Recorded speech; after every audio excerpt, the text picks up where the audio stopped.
Which team do you think gets back to the playoffs first? Pistons or Rockets? As I've said earlier in this pod, I'm anti. Playoffs? The I'm playoffs? anti. Yeah. Playoffs? Well, let's start with the plan. Maybe you can set the bar a little lower for these dudes. But no, as I said earlier in the pod, I'm anti everything Houston. I hate everything that they're doing with that culture, the way that they play.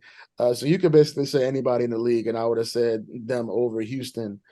But yeah, yeah, I just think it's just trash down there. They play a trash brand of basketball. They're building a team in a horrible way. I feel bad for dudes like Jalen Green and Jamar Smith. I really like both of those guys and what they do.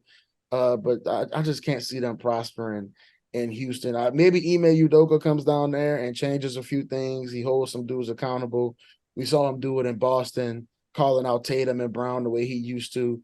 But yeah, the what I've seen from those dudes, it's just not good. And I also just want to pour one out for my guy James Edwards. My man typed the word Wembayana so many times over the past few months, and Yeah. now he's looking at Jarris Walker life for the next 7 years. So shout out to James. Hopefully he'll figure something out down there in Detroit to write about because it's not great right now. The This is a tough choice because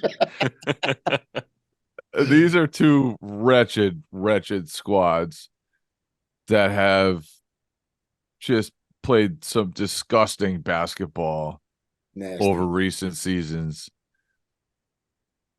I cannot believe what I'm going to say because I have been so disgusted by the way they've played basketball. I've been so it's despicable how many low IQ guys they have put in the same roster.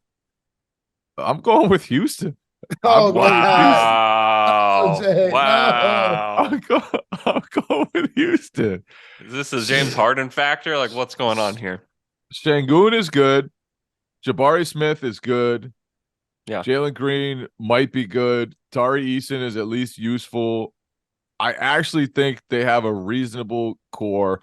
We've heard the James Harden whispers, and we know Detroit ain't going after anybody like James Harden and getting somebody like that.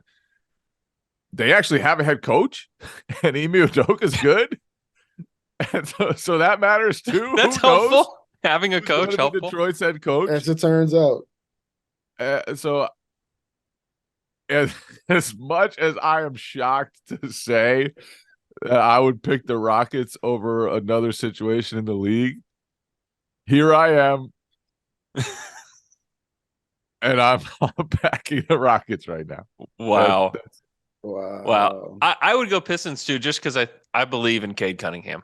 I think he's Yeah, obviously going I'm to a have to big get K on the guy. court, but I think Cade is likely the best player on either of these squads He's if he definitely the stays best healthy. prospect on either of the teams. Yeah. Yeah, and I just think his leadership ability, and because he is going to be a guy that has the ball in his hands, I think he's going to be able to control a lot for them. Now, if they can get some wings and stop bringing in centers, I think that they'll get it together. But this draft is like kind of important for Detroit. Like they really need to hit on somebody, whoever that is at 5. I think there are a lot of useful players in that range. There's no Wembanyamas or Scoots or anybody out at 5, but there's going to be somebody useful, and they cannot whiff on this pick. If they Killian Hayes this pick, it could send them into a longer tailspin than this needs to be. I mean, they're already heading into year 5. And I know that Pistons fans are like, well, technically it's year 4 because no, it's not. It's year 5. Okay. They cannot afford to miss on this draft pick. So I think that, Troy Weaver's got his work cut out for him over the next, month or so. And I think that's one of the more interesting things about this draft is I think it's very rare to see so many teams at the top of the board feeling pressure to win next year. Whether you talk Yeah. about Charlotte, Portland, Houston, Detroit, Orlando, all of these teams are picking the top 5, top 7, and all of them are looking at it like we want to at least be in the plan next year.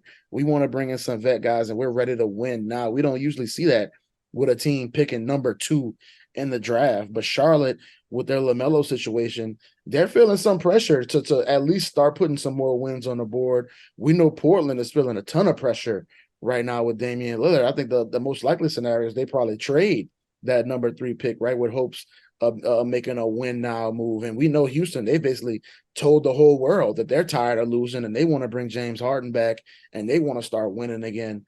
So I think that makes this draft extremely interesting, where we know there are some really good prospects at the top of the board, but there are also some teams that are probably looking like we don't really want a 19-year-old that we need to develop for 3 years. We want to win right now. So I think that makes this super interesting on top of Victor Wembanyama going to one of my least favorite NBA cities.